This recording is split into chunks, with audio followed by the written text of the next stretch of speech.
नमस्कार। आज का दिन आपके लिए शुभ हो, मंगलमय हो।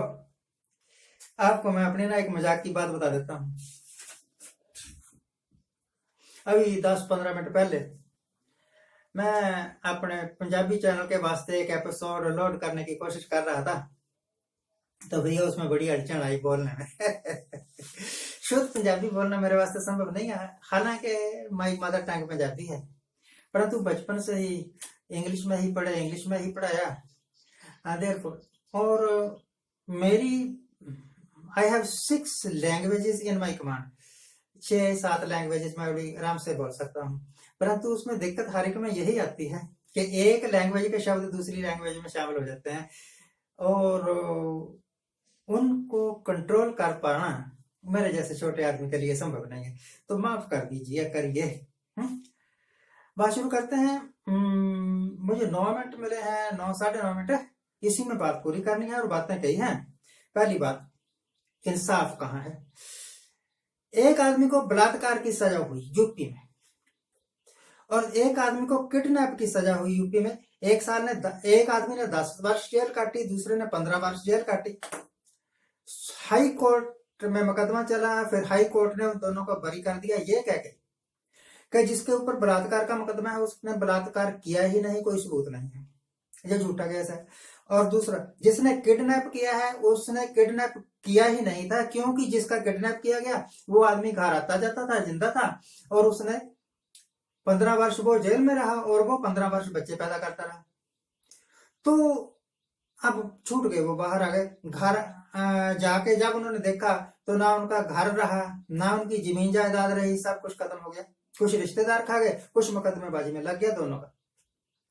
अब जो उनको जिंदगी मिली है वो एक सड़क पर चलने वाले रहने वाले आदमी की, फकीर की जिंदगी मिली है।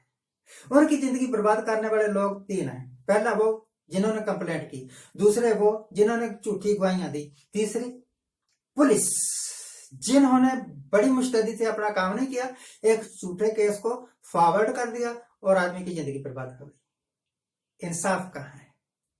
इंसाफ सिर्फ भगवान करता है, कोर्ट फैसला करते हैं। देख लो, एक कोर्ट के गलत फैसले से एक जिंदगी बर्बाद होगी, इसका जिम्मेवार कौन है। मैं बात करना चाहता हूं आपसे एक सलवार वाले बाबा की। एक रुचि नाम की कंपनी हुआ करती थी, वो खाद्य तेल बेचा करते थे और क्या बोलते हैं, सोया प्रोडक्ट बना के बेचा करते, बढ़िया वगैरह बना के बेचा करते थे। 3,000 करोड़ की कंपनी थी और अचानक वो फेल हो गई। कंपनी का मालिक कहने लगा, जी देखो मेरे पास पैसा तो है नहीं बैंकों का देने के वास्ते, तो मुझे दिवालिया घोषित कर दो। तो वो प्रक्रिया हुई जो भी हुई दिवालिया घोषित करने की। तो सलवार वाला बाबा कहता है कि ये कंपनी मैं खरीदूंगा। उसने बिड कर दी। तो जब पैसे देने की नौबत आई तो वो कहने लगा कि मेरे पास पैसे तो है नहीं। तो फिर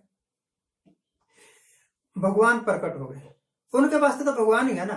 वो कहने लगे, फिक्र क्या करता है, हम बैंक को कह देते हैं, बैंक आपको 3,000 करोड़ का कर्जा दे देगा, आप ये कंपनी खरीद लेना, चला लोगे। वो कहता हाँ मैं चला लूंगा, मैंने तो बाबा होने के बावजूद भी रेडीमेड गारमेंट्स के बेच के रख दिए, बाबा होने के बावजूद भी मैं गर्म मसाले बेच के रख देता हूँ, ये तो मेरे वास्ते मामूली काम है। एक गाय नहीं पाली हुई और मैं लाखों हजारों टिन घी के डब्बे बेच देता हूँ, गाय कोई नहीं। तो मेरे वास्ते तो महाराज जी की कृपा, महाप्रभु की कृपा हो गई। बैंकों ने उनको कर्जा दे दिया और उन्होंने रुचि का कारखाना वो बिजनेस खरीद लिया जो कि डूब चुका था। अब क्या ये पैसे बैंकों में गए? नहीं गए। जिन बैंकों से कर्जा लिया गया था वो बैंक फेल होने लगे। तो महाराजाधिराज ने, ईश्वर ने कहा कि इन बैंकों को बचाने का एक ही तरीका है कि इनको दूसरे बैंकों में मर्ज कर दो, और वो बैंक मर्ज हो गए।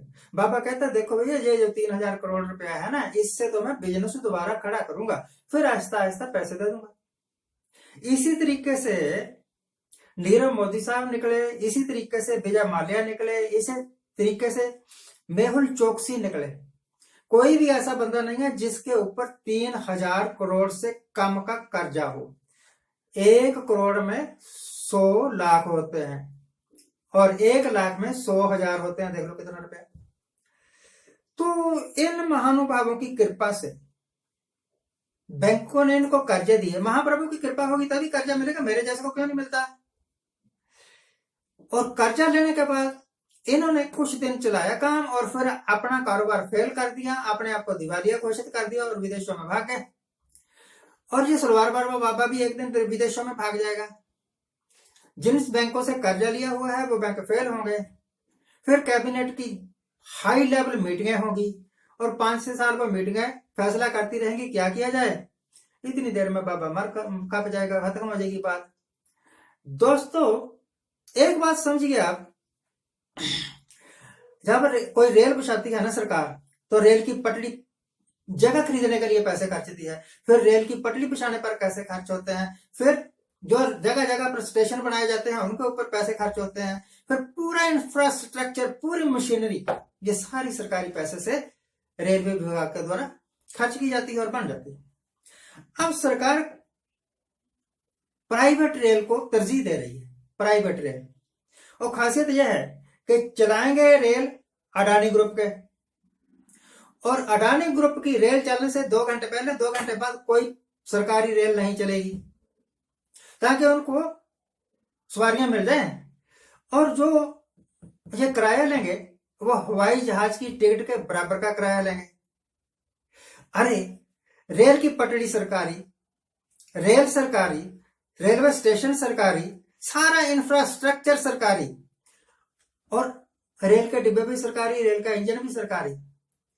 अडानी ने उसमें क्या कर दिया कि सारा सिस्टम ही उनको दे दिया और पैसे उसने भी नहीं दिए, देंगे आहिस्ता आहिस्ता। खरबों रुपया इनके ऊपर कर्जा है, अडानियों अंबानियों के ऊपर। ऐसे मत समझना कि ये बहुत ज्यादा अमीर हैं, और एक दिन ये भी अपने आप को दिवालिया घोषित करेंगे और विदेशों में निकल जाएंगे। जैसे क्या बोलते हैं, मेहुल भाई बैठे हुए हैं मेरे सामने, ऐसे बोले थे प्रधानमंत्री साहब।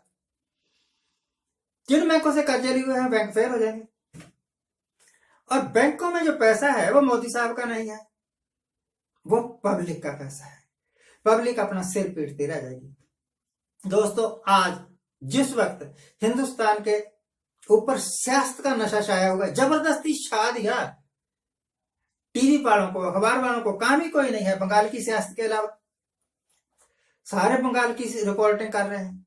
अब तो किसान भी बंगाल के मतलब के ये 5 स्टेटों के इलेक्शन में कूद गए, तो सारा मीडिया उस तरफ। और ये जो घुंड लगा हुआ है हिंदुस्तान को, एयरपोर्ट सरकार ने बनाए, सरकारी जगह पर बने, उनके इंफ्रास्ट्रक्चर सारा सरकारी पैसे के द्वारा लाया गया, और अब चलाएंगे उनको अडानी ग्रुप के, अंबानी ग्रुप के लोग। क्या ये लूट नहीं है? सरासर लूट है। अडानी का क्या जोर लगा था, अंबानी का क्या जोर लगा था? जगह खरीदने के वास्ते, एयरपोर्ट बनाने के वास्ते, एयरपोर्ट पर लगने वाले सारे सॉफ्टवेयर हार्डवेयर इंस्टॉल करने के वास्ते। अब उनको दे दिया। क्यों भाई? ये प्रॉपर्टीज जिनकी मैं आपको बात कर रहा हूं, ये ना तो मोदी साहब लेकर आए हैं, ना अमित शाह लेकर आए हैं। It is the property of government of India, और यह सारी प्रॉपर्टी बनाई गई है टैक्स पेयर्स के टैक्स के द्वारा।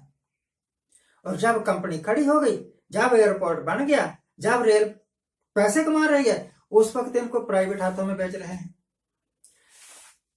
यह है असली गुण जो कि हिंदुस्तान को खा रहा है।